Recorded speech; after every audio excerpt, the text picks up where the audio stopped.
thing I'd like to show you is Wipeout 2048. Now, one thing about these is that this thing is tiny. Look. These are tiny, tiny games. And for those of you that haven't seen one of the games, it goes in this little slot right here. That's it.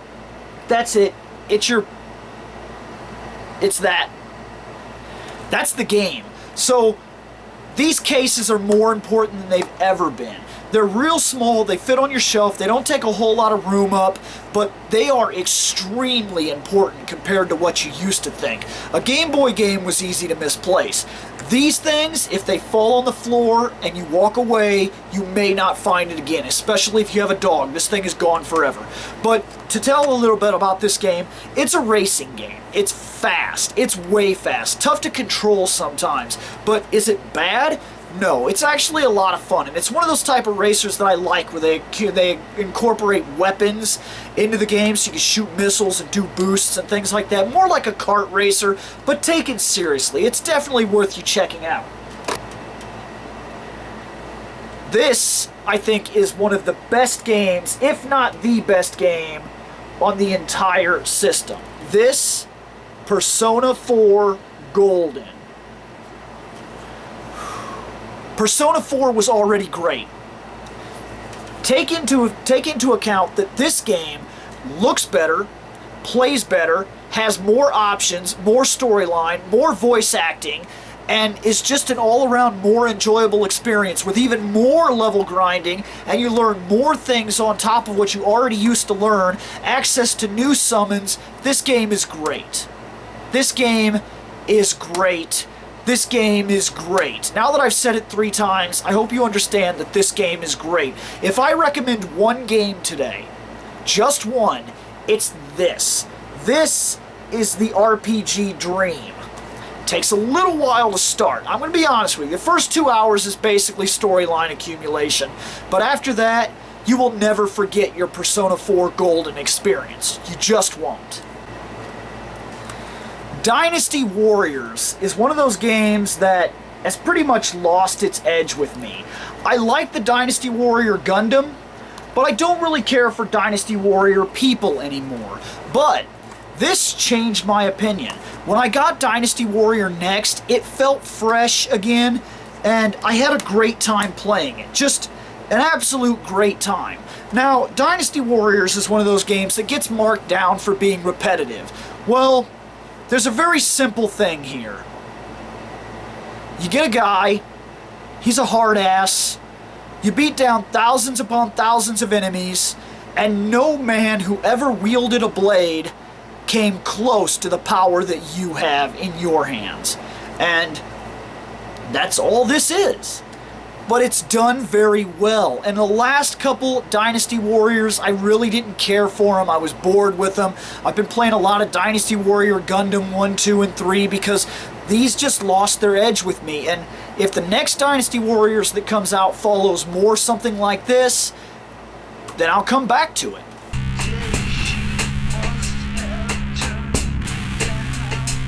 Speaking of super, bam! That's Final Fantasy II. That is awesome, which it isn't actually Final Fantasy II. See, Final Fantasy I we got for our Nintendo, which was also on their Famicom.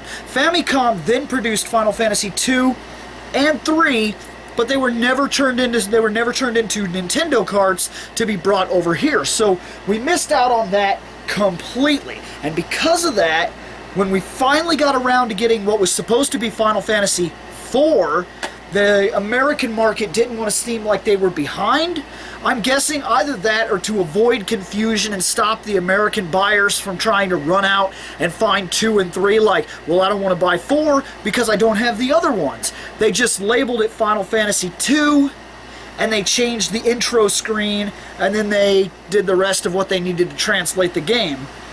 Because of that, later on, when 3 came out, or rather 6, we'd already skipped part 5, and so they named part 6 part 3, and it wasn't until the Sony PlayStation when all of a sudden they were like, Final Fantasy VII, and we were like, what? happened to the others? I don't understand. Like, we're missing 4 games here. And that's really what happened. I have to admit, I paid a lot for this. It cost me $30. I don't feel like I'm kicking myself over it. I think I'll get $30 out of it. Here's the way I look at it with a video game. And this is probably a bad way to look at it, but in a way, I think it's a good way to look at it. I don't watch a lot of television. I know that seems ridiculous, but I do not like any form of commercialized television. I can't stand it. What I do like is things like YouTube, and I also enjoy Netflix and different things like that because I'm in control and I don't have to be shot down by ads left and right everywhere telling me what I should and shouldn't buy. I can make up my own decisions. If it looks good, I want it. If it looks bad, keep it away from me. I don't want to see a crappy car commercial 500 times in my half-an-hour program. Dragon Ball Z, I used to be like, and now, after these commercials, we'll return to our show. Because there was like, in a 30-minute block, we had almost 10 to 12 minutes of commercials. It's ridiculous. It's ridiculous. But, avoiding my rant, that's why this happened. And I paid $30 for this, and the way I look at it, if I go and see a movie tonight, I'm going to pay almost $13 to $15 just to get in to see this 3D movie. It's going to last about 2 hours, maybe 2.5 hours, and that was almost 20 bucks. I paid 30 bucks. I'm going to play this game for about 60 hours.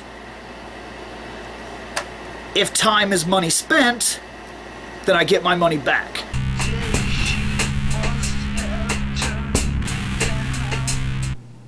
When we talk the last little thing here, we talk about cost. I bought this from a guy at my work, and it cost me 30 bucks. However, I looked this up on eBay and on Amazon. And let me explain something to the people that believe they have something here. I paid $30 for this. I would not pay a penny more.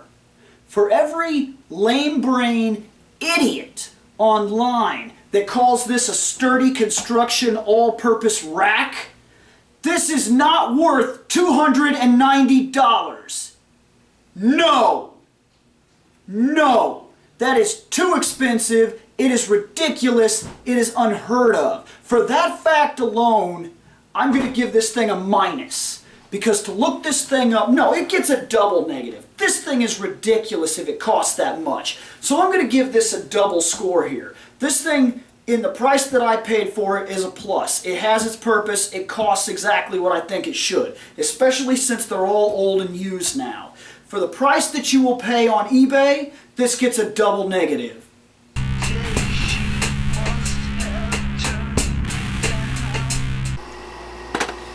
Next, Final Fantasy Tactics, the Lion War, I believe is what this is called. Oh, the War of the Lions. I'm sorry. Well, I have a complaint and then I have a compliment for this. First off, it was cool that they added all the CGI like cutscenes to better force the story and show us different things, like when they're sitting in the grass and they do the whistle thing with the grass. That was pretty cool because it was actually now in a full CG, really art styled type of thing, and it was really enjoyable to watch. But the game runs slow, like there's something wrong with it. On the PSP, it actually seems like it's suffering from lag when you do attacks or something like that, and that sucks. Next, Soul Calibur, Broken Destiny.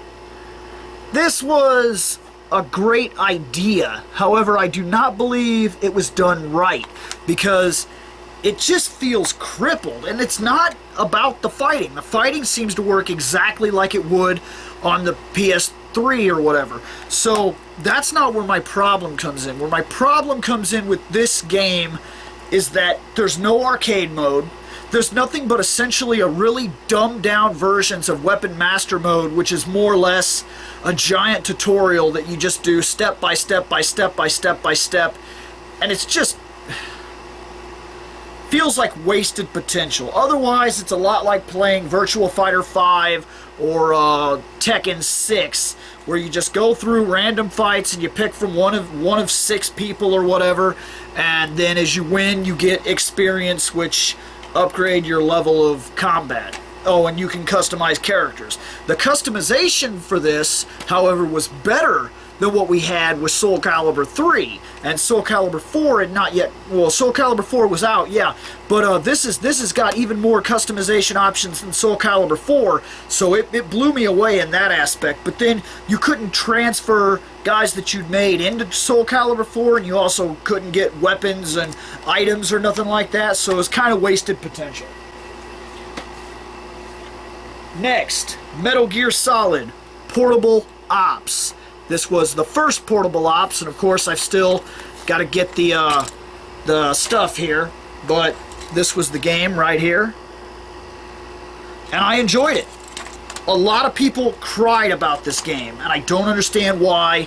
It played almost exactly like Metal Gear Solid 3. The only problem was the camera, and this is one of those things that just makes me crazy, because they're doing this collection thing and they're not going to put this on there. So everybody that missed out on it and was complaining about the camera could be fixed. We played Peace Walker, remember, on the PS3 and the Xbox 360 for that matter, and it gave us the second thumbstick to control the camera, and the game was better than it was when it was portable. So this game could be a good game, but they just keep giving this thing the big D treatment. So I guess only certain people that are willing to suffer through the fact that the camera sucks are ever going to beat this, and that's a real shame, because this was actually really, really, really good.